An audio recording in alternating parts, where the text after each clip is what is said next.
Then there is a completely opposite kind of God, the concrete lawgiver God. And about this God, we know far too much. We know exactly what this God thinks about female fashion, about human sexuality, about who should you vote on elections, everything. Did you notice the audience clapping for this blasphemy? Across all the different platforms and voices that people go to seek wisdom and understanding of what is happening in the world today, the opinion that you will hear voiced least is that everything is going great. Undeniably, there are very few people that are happy about the situation in the world at large. And we all have things that we are personally upset about, worried about, confused about, or trying to actively combat about the way that our society is going. However, discerning which path is the correct, and even if we understand the right things to oppose, how to oppose them correctly, has probably never been more difficult than it is right now. It is for this reason that I think we must take a broad look at what's going on and examine the particular ways that people have been manipulated into falling into the same traps over and over.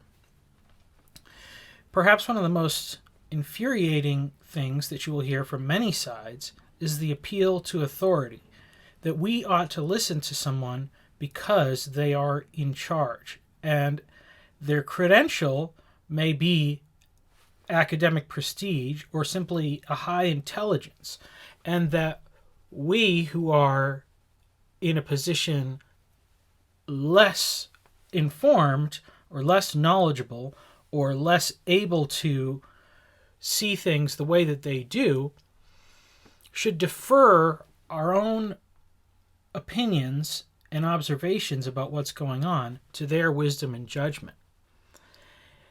However, I think that if we look through history, we will see that the intelligent authority is perhaps one of the voices that we should give the least time listening to. We need to really look at the roots of what is going on and where these things come from. Because we can mostly all agree we are opposed to the totalitarian impulse to control everything, we have to be careful about figuring out how that impulse arises, where it comes from, and what's behind it.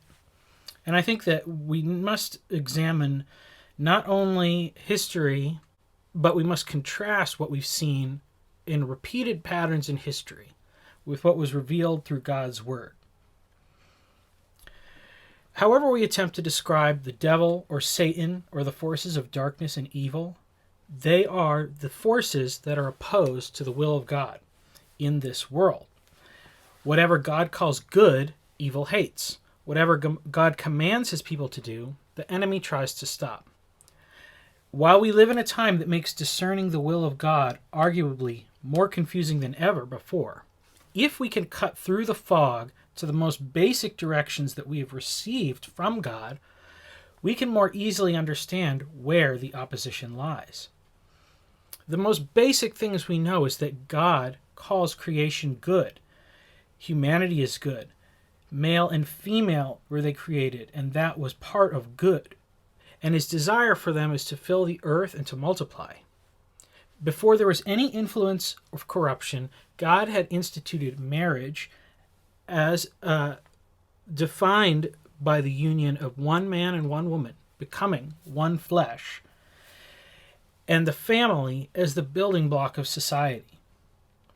Certainly this is an institution that is under attack, but this is not a recent thing. And if we look back historically, we can see the roots of our current problems are quite ancient.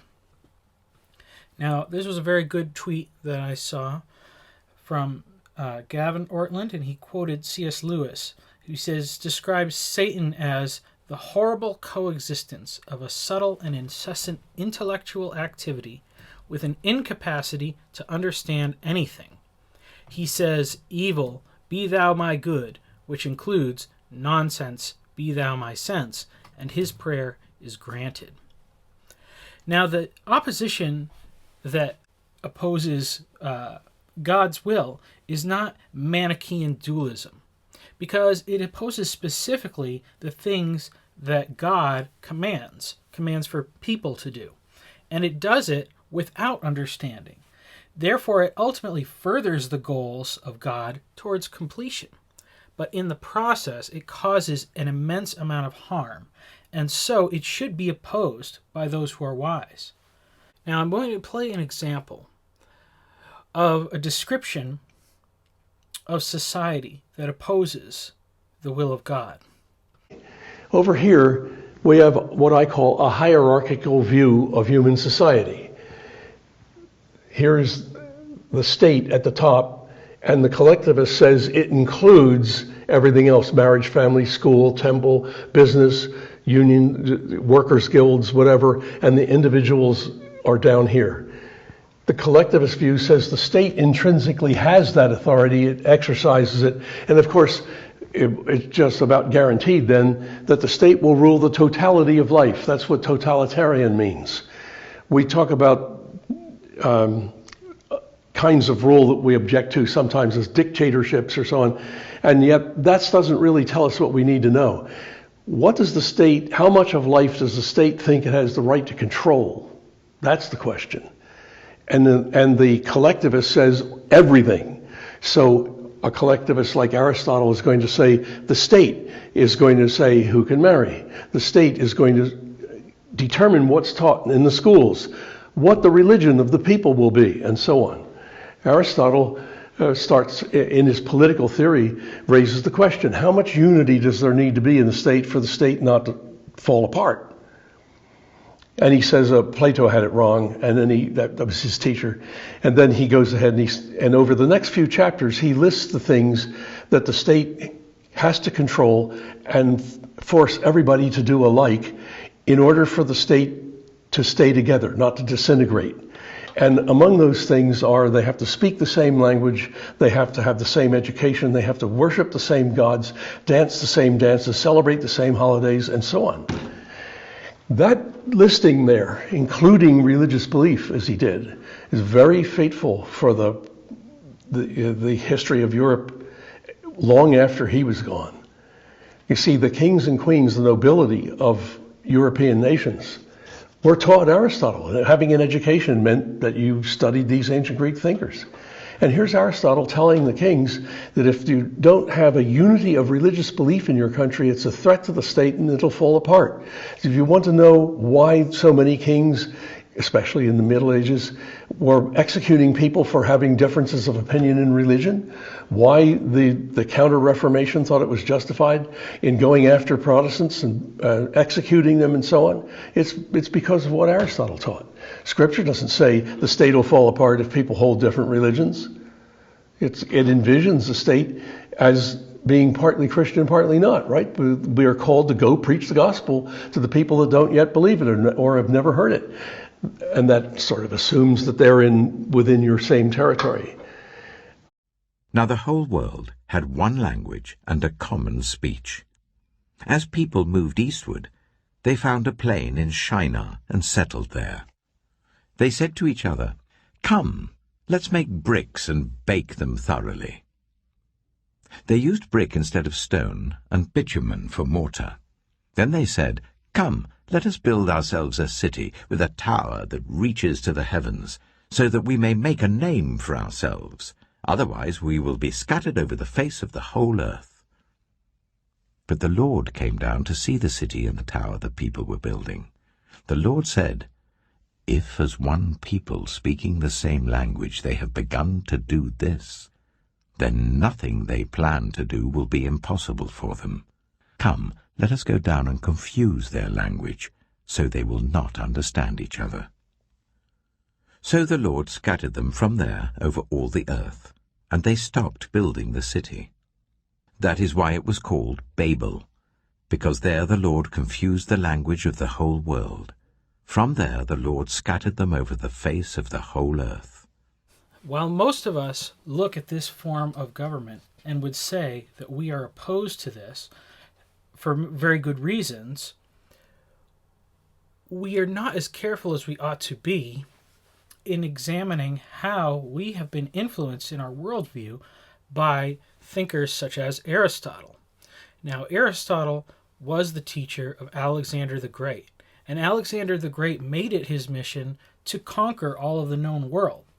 But not only did he conquer it, but he imposed the system of Hellenization, which was to create a conformity of culture, worship, language across the entirety of his empire. Now, he died before he could complete all of his desires, and his empire was split up.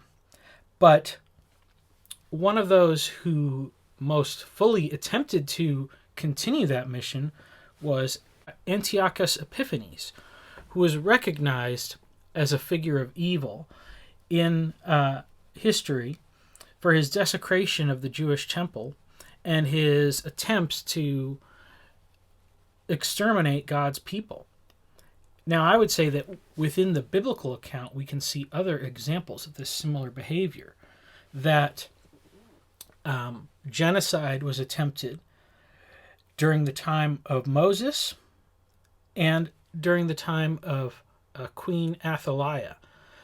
And this is undeniably the influence of evil, which is then reiterated in the time of Herod to eliminate Jesus. Now, Herod's attempt to murder the coming king happened during a census. And this was an attempt by the Roman government to determine exactly who was from where and where they lived and how many people they were in the empire. And this is something that when King David attempted, God opposed greatly. So who's behind this kind of impulse? This is part of the satanic impulse, this desire to have all knowledge, to make a paradigm of the world that is coherent and fits together, that it fulfills all the fundamental rules of logic and can know everything. But it only does this by a process of reducing the variables to an understandable level. And that is why it must always impose a conformity of culture, that all people worship the same gods and speak the same language and act the same and dress the same. Now, ironically, this way of thinking has made its way into all of the major world religions, and Aristotle's teachings have had a great influence on Islam, on Judaism, and on Christianity. And ultimately what happened is that wherever there was a division of empire or religion or nation, each individual division has attempted to fulfill this same idea, which has caused great harm to those within who did not conform and without. And ultimately, I believe we can detect that this way of thinking is Luciferian and is satanic because it desires even this conformity within the most basic structure of God's societal creation, which is the family. And that is why anytime we see misogynistic thinking, it's evidence of an evil influence. The female is a female by virtue of a certain lack of qualities. We should regard the female nature as afflicted with a natural defectiveness. And this even goes so far as our current situation where wokeness has unleashed the floodgates of defining equality and has given women a message that is ultimately doing them harm through telling them to be empowered and to do as they wish. But ultimately what it's telling them to do is the same thing, to embrace conformity. Now, the conformity that is currently being embraced and put forth is a conformity of mixture, I guess you could say, in that nobody fits into a role exactly. Everybody is along a spectrum. There is no binaries anywhere. Masculine and feminine, the line is being erased. In language, instead of having a top-down imposition of a conformity of language, postmodernism erases the distinction in language. And so anything can mean anything, which is a very confusing thing. And unfortunately, because of this, many people trying to right the ship have embraced the same techniques in their attempts to fix what's wrong. It's based a lot of times in this thinking of Aristotle, which is misogynistic, and then it's also found in the Christian tradition through Thomas Aquinas, who embraces many of the same things. Then came Thomas Aquinas, a Dominican monk. He was the outstanding theologian of that period, and his thinking still has much influence. He had an incomplete view of the fall of man, as man had revolted against God. In his view, the human will was fallen or corrupted, but the intellect was not. As a result of this emphasis, gradually philosophy began to act in an increasingly independent, autonomous manner. More and more, the teachings of the Bible and those of the classical non-Christian philosophers were freely mixed. He reintroduced the teaching of the Greek philosopher Aristotle, although Pope Urban IV had previously forbidden it. Because Aquinas emphasized Aristotle, a problem was raised which later became crucial in the humanistic elements of the Renaissance. Aristotle emphasized the individual things around us, the particulars. This cot is a particular. The molecules which make up this cot are particulars, and you and I are particulars.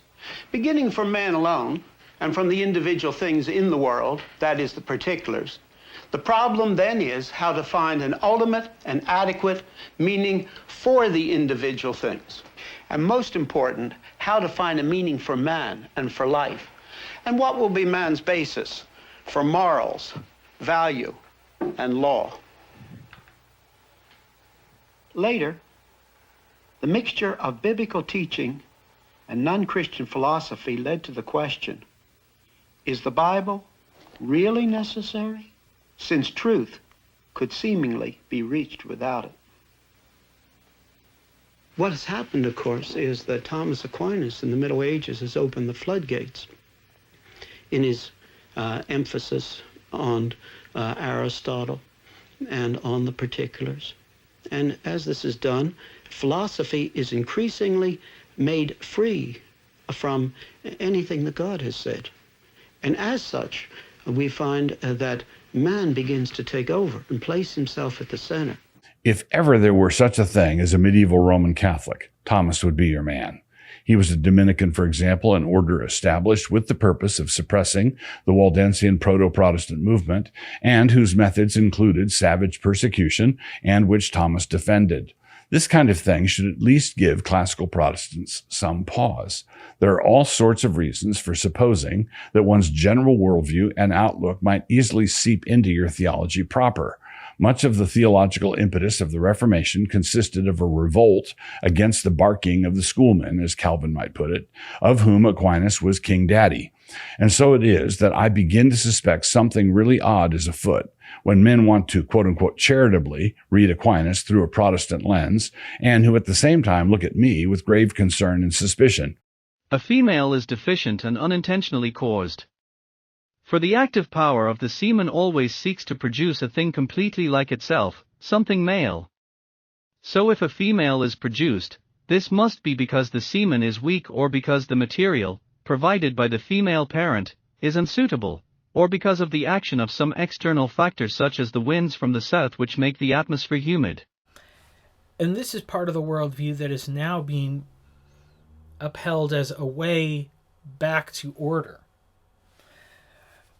Now, it's present in Islam as well. A developed philosophical system with specific propositions and methods that had been developed by the Arabs on the basis of an inherited synthesis between Neoplatonism and Aristotelianism that they found in the Near East when they conquered it. Ibn Sina, another great Central Asian scholar who predated Imam al-Ghazali by only a few years, had produced a series of very brilliant summations of this tradition in his Kitab al-Shifa, and also a shorter, more mystically inclined version of his philosophy in another book which he called Kitab al-Najat. And Ibn Sina's position was that really revelation is fine, but in order to keep the masses out of trouble, it is indeed from God, but God cannot disclose the real truths about himself to simple-minded peasants. Therefore, he reveals the scriptures in order to satisfy the limited minds of the masses, but the elite, the khawas, who have been given almost supernatural powers of intellection by God, have to work things out for themselves from first principles. And as if this wasn't enough, some of the conclusions that Ibn Sina was insisting on in the Kitab al-Shifa were clearly incompatible with even the most broad-minded understanding of Quranic doctrine. And in rabbinic Judaism. And it has the same telltale signs. Yeah, now I'll give you an example of what happened as a result of this revolution. You know, the Rambam, Maimonides, you say in English? Right. The Rambam considered himself, now this is the top figure of Jewish thinkers. The Rambam considers himself the student of Aristo. I don't know how you say in English. The student of Plato was Aristotle. Yeah. The Rambam considered himself the student of Aristotle. Yeah. And he called Moses, the Rambam called Moses the greatest philosopher of all times. So Moses was the father of philosophers, according to the Rambam. And the Rambam took a lot of his philosophy from Aristotle. Now it's important to say, you say, what's wrong with that? What's wrong with saying Moses was a great philosopher? Very big deal. Because at the end of the day, it sounds actually good. You're giving him a compliment. You were the greatest philosopher ever. Oh, well, thank you. But here's the problem. When you say he's the greatest philosopher, it makes all of his sayings philosophy and not truth. And it actually puts it more into the relative truth category than absolute truth. And it takes it away from God's spoken word dictated to Moses, in other words, the authority from heaven, and makes it to where Moses is just a brilliant guy and he's thinking, and what about this? We should do this festival, or we should do that, So it's actually very sneaky, right? Perhaps the biggest thing we really need to consider is whether or not our religious traditions have already been tied up with a particular set of philosophical worldviews and how that affects what we're receiving and how we perceive that and the implications that it has for our lives. A lot of the historical harm that has been done by religion has unfortunately been done in the name of God and in the name of Jesus, when it should have been the responsibility of being done in the name of Aristotle and Plato and their disciples. So here we have the emperor saying to the church bishops and theologians, give me a statement of Christianity so we know what we're talking about here, something definite. And then on the side, the emperor speaks to them about the proper relation between the church and the state. And unfortunately, brilliant as those theologians were, and as great a job as I think they did in the Nicene Creed, they had no clear idea of the state-church relations except to say that the church had its authority and the state has its. So we've got two sources of authority in society, not just one. And they held that the church authority had to do with people's souls and their morality and their ultimate destiny. So this church authority is over people's souls through moral rules and church practice, and then it ends up in eternal life. The state has control over your body. It does this by making laws, and the end result that's aimed at is peaceful and harmonious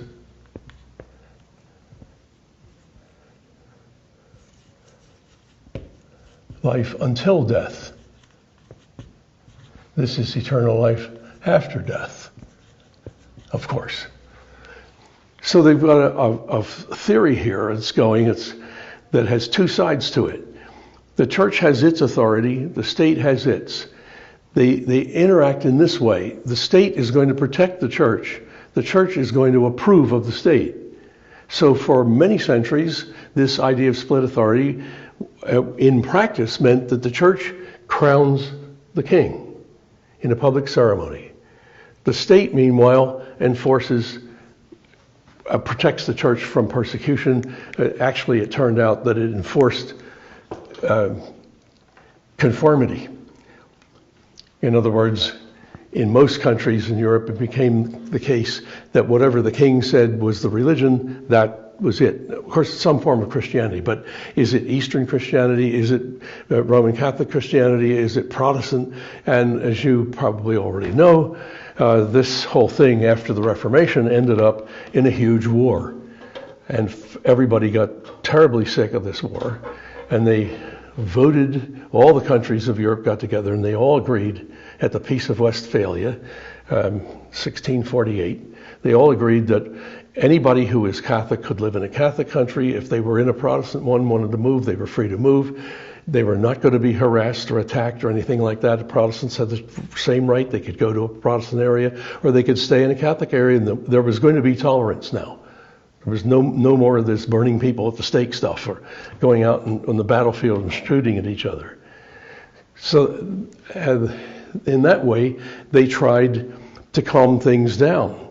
But still, you see the mischief of Aristotle's point. Unless there's a unified religion in a country, the state might fall apart. And so that's why the state executed people for religious deviance, for heresy. The church actually never put anybody to death that didn't have the authority or the power. Only the state could do that.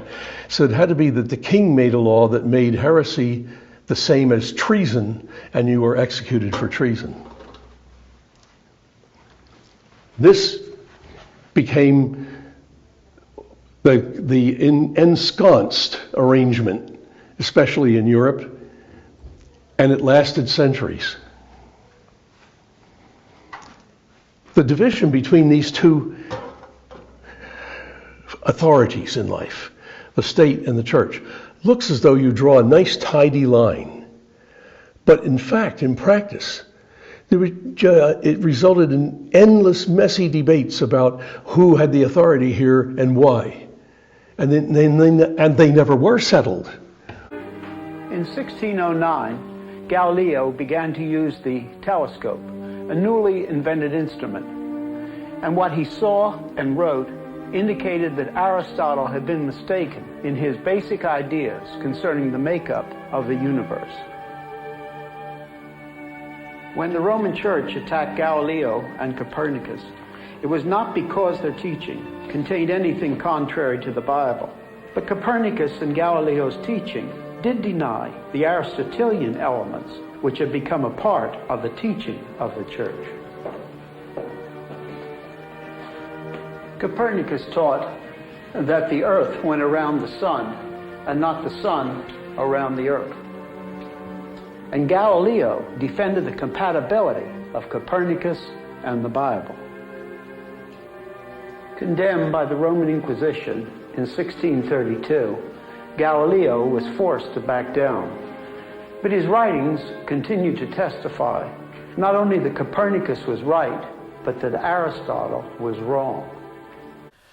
Now, many times, people will say, Aristotle, yeah, we don't like Aristotle because Plato had it right. People will say that there are no alternatives. If you don't like Aristotle, then you prefer Plato. But they both have problems. So to become, let's say, a member of the Sanhedrin, the requirements, and we can see it in the Talmud, the requirements was an extended, huge knowledge of every wisdom, including the wisdom of the Greeks. So in order to be a member of the Sanhedrin, you had to be wise in all philosophical knowledge. And again, Professor Yuval Harari, scholars like him, they say it's exactly the model that Plato thought about when he thought about the utopian state by which the philosopher would rule. There would be a class of elite philosophers that would rule, and they would have astronomical knowledge of all things. Yuval Noah Harari is the primary spokesperson and advisor of the World Economic Forum. You know, the guys who want to force a great reset, take away your home, car, money, tell you you'll own nothing but be happy. Yeah, those guys. Harari is their primary advisor and spokesperson, and he's becoming world famous. And what he has to say about God is very distressing. Not just because it shows how deceived he is and how deceived the world elite are, but because it is these exact lies that will be told on an international basis if the World Economic Forum takes over the world, if they help create a one world government. This is the 4th video we have done on Harari because he has a lot to say.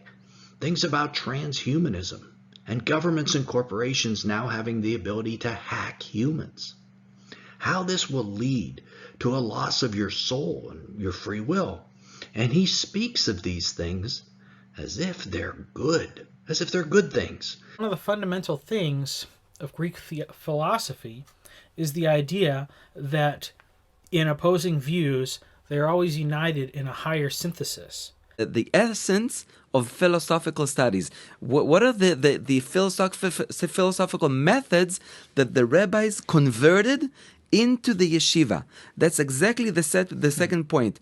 And it's exactly the same methods that the Greeks studied their philosophy. So how do they study in the yeshiva? And in one word, as some rabbis say it, the whole Mishnah, in one word, is arguments. Argument. The whole oral law is based on arguments. There's a teza, there's an antithesa, and there's a synthesa. There's an argument, an opposite argument, and from these two arguments, you build the result. It's all taken directly from Greek philosophy. Now, I think that the Platonic answers maybe cause less societal harm. It leads more to a preference of thought over matter, whereas Aristotle overvalues it in some sense. But they are united in their understanding of God, and both views have an unknowable God that is completely distant from humanity. And when this viewpoint is infused into Islam or Judaism or Christianity, it creates this system.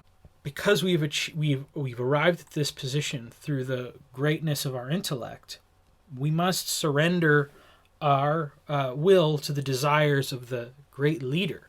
And it creates an elite that can use their intellect and their knowledge to rule over everyone. Philosophers believe that the world has always existed, wasn't created, because God has always had generosity and willed there to be a creation. There can never have been a time when that will wasn't actualized. The second was the corollary, which is that the philosophers believed that the world was eternal and would never come to an end, hence no judgment. And the third was the philosophers' reluctance to believe that the perfect God could know all of the little things that happen in the world. This is known as ilmullah bil juz'iyat, God's knowledge of particulars. Philosophers thought that God in his perfect unity would be diminished and would be made less one if he, in his knowledge, had multiple knowledge of all the little things that happen in the here below. If it is true that all that is in God is God, and we are understanding it according to a strict Thomist calculus, then that means that God's decision to create the world was necessary and not contingent. This actually represents the heart of the trouble, and I'm starting to wonder why I put it ninth. It is proper to say of God's attributes, quote, that all that is in God is God. His justice is his love, which is his mercy, which is his majesty, and so on. And when all of them are considered together, we may call that his holiness. Holy, holy, holy, Lord God Almighty. But it is not proper to apply this to all God's acts and operations. If all that God does is God, then his creation of the world is God. And that means the creation exists necessarily. God has to be whatever he is in his essence. We do not rob him of his free will if we say that God exists necessarily, or that it would be inconceivable to remove his omnipotence, for example.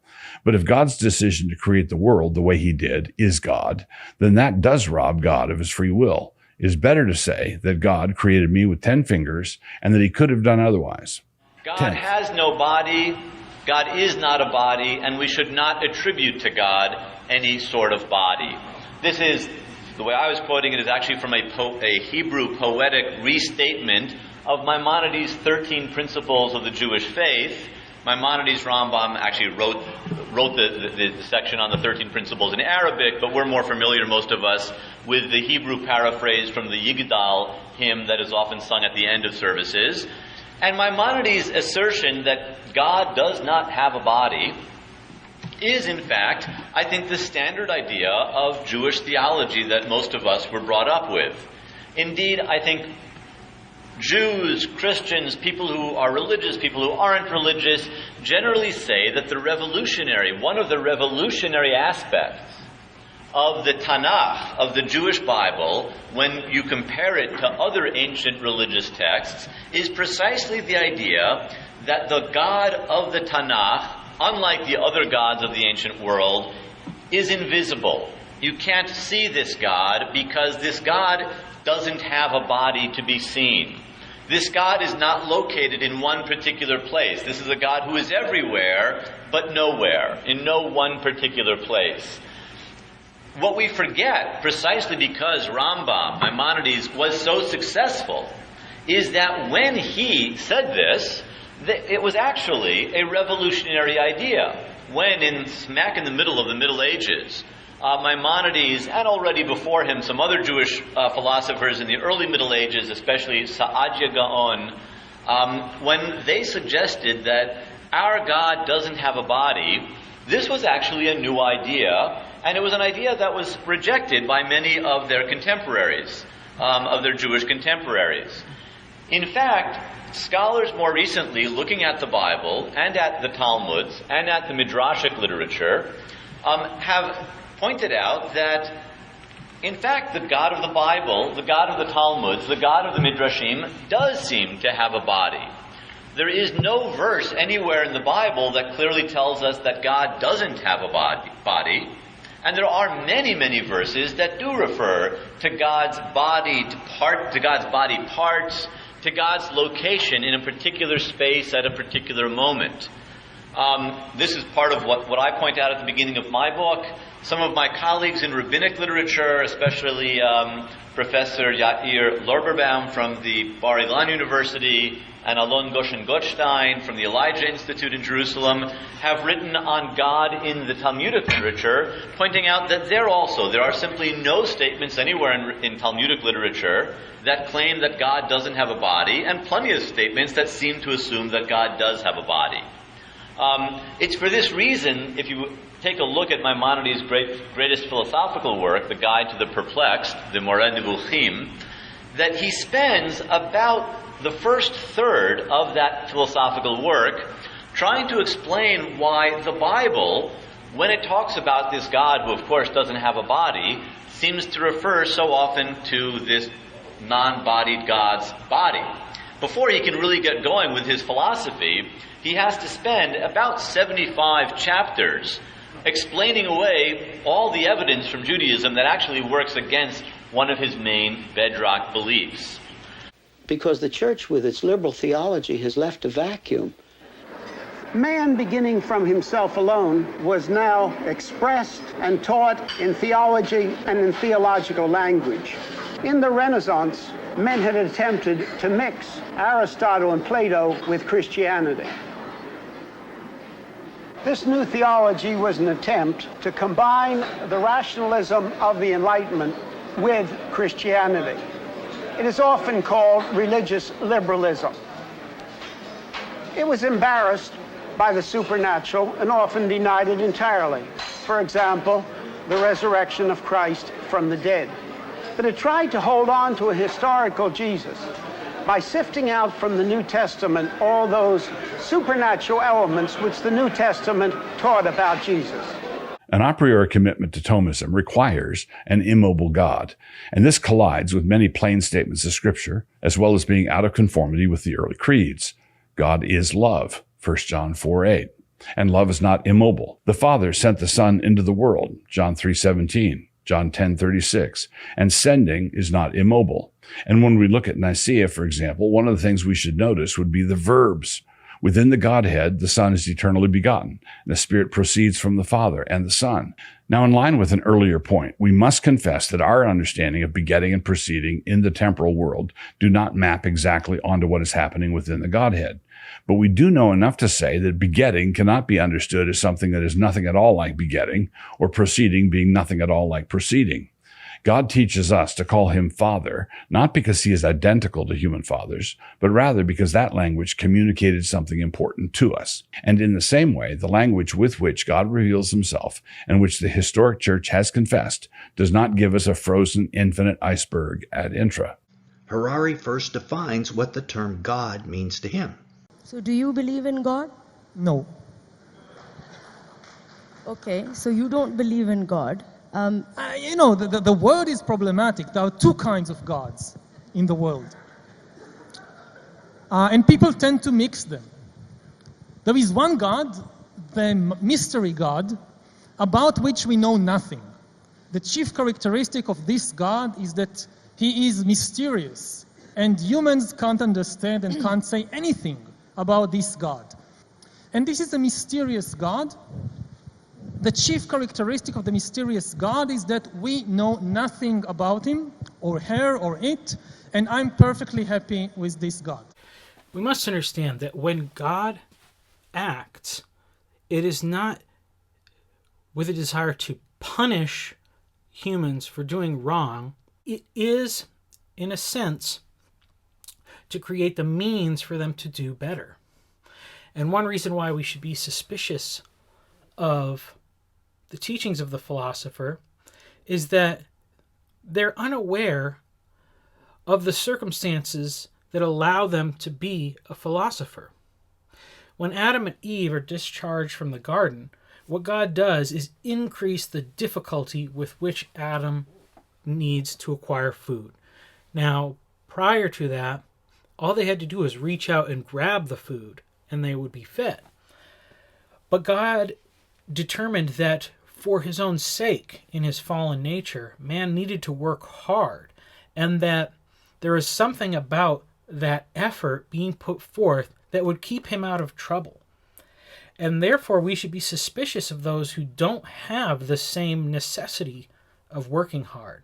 Those who have the luxury of sitting in an ivory tower and studying from a young age and devoting their whole experience to the realm of the abstract thought can not understand the condition of the average person. And therefore, when they seek to eliminate the problems of the world, the average man is going to be seen as a variable that is replaceable or reducible, or possibly eliminated to fit their plan. But if we, without scriptural warrant, start disputing about how God thinks about things when he's all by himself, we have crossed some pretty serious lines. Not only so, but we have neglected to consider how many troubles in the theological world are created by smart people. They really ought to stop it. Now, the most important thing, the most novel idea was to study the Torah. And when I say the Torah, I mean the Talmud, the Gemara, to study the oral law for its own sake. So the value of study is to study. Right. I don't know if the listeners understand fully what I say, but again, one of the most radical philosophical revolutions that the rabbis brought to the Jewish world was now you can study in the yeshiva, you can study the oral law, and the actual study is making the will of God. Study in order to study. You study in order to study. In Hebrew, they call it to study Torah lishma. So you study the Torah for its own sake. You don't have to put the theory into practice. Right. You study the theory. Why? To study the theory. You study in order to study. So the goal and the means to that goal is the same. You study in order to study. They don't see the person themselves as what this world is made for. And I think fundamentally the Bible teaches us that what God desires is for us to be the people that he wants us to be. And that is certainly not what the elite have in mind for us, because they've already decided that they are the people that should be at the top. And any improvement of those below them may just lead to a challenge against their authority. But he has always skirted around the issue of God and his existence. But in this video, he takes God on head on, specifically criticizing the God of Abraham, Isaac, and Jacob, the God of the Bible, who he mocks in this video. And again, this is important because these are the lies coming out of the mouth of the spokesperson for the global elite. These are their lies. By their action, we know they are atheists or even Luciferian, and occasionally we see symbols of their true religion. For instance, here's a picture of Melinda Gates wearing a known satanic symbol, an inverted cross, during an interview. However, Harari is really the first one to blatantly and publicly mock God and say what these folks are all feeling. He's adored by these people because he says what they're thinking without them having to be outed as Satanists. Mark Zuckerberg, Bill Gates, and Barack Obama. The other book that I really enjoyed, a book by an Israeli author, Yuval Harari. We saw one ex-U.S. president in this clip. Biden happened to have been in the audience applauding when Harari famously said that governments and corporations can now hack humans, as if they were animals. So, Harari is very popular with elites. Now let me ask any listener, if you study in order to study, when does it end? When will the study in the yeshiva end? If you study in order to study, does it have an end? Right. No. No end. You will study for the rest of your life. And your profession would be a philosopher that just studies. Right. Now, here's the question.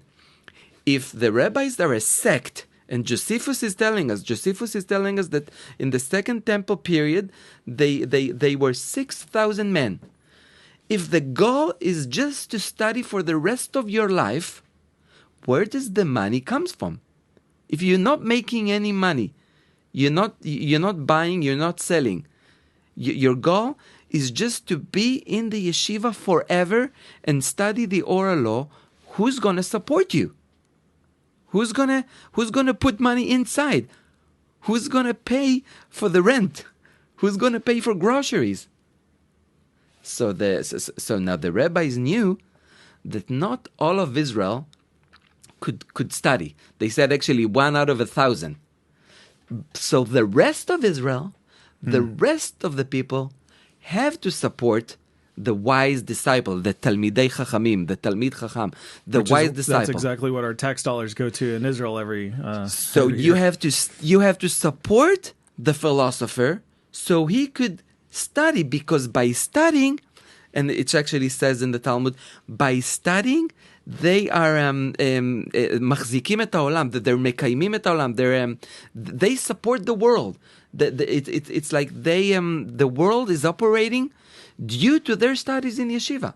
When we examine the story of the Tower of Babel, in the same way, we see that the difficulty with which people now had to learn to communicate with one another is for their benefit, and that this totalitarian impulse to bring everyone onto the same place of understanding, it creates an ease of function for the society that's not going to be put towards a good end. The struggle is part of God's plan. And trying to fit the people to conform to a system so that the system works is backwards. Now, God did begin to reverse this plan through the events of Pentecost in the New Testament, when the dispersed Jews from all over the Roman Empire and beyond were gathered in Jerusalem, and they heard in their own native languages the message that Peter was preaching to them about the gospel. And then they took that message back to their own homelands.